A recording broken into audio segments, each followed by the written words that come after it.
Hey there, welcome to my channel. Today we're diving into a common problem that many of us face when trying to access our system from the internet. The problem is, despite setting up dynamic DNS in null IP, port forwarding in the router, and doing all the necessary configurations, we still can't reach our system. It can be quite frustrating, right? Now let's talk about the solution. Ngrok comes to the rescue by allowing your system to reach out to it, instead of the other way around.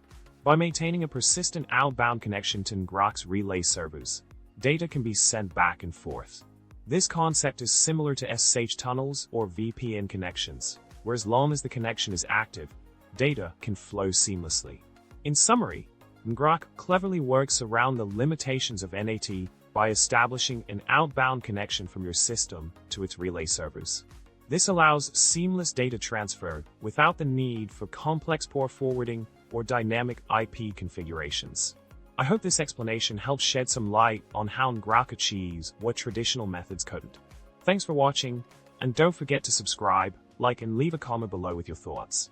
Remember, stay curious and keep exploring the wonders of tech.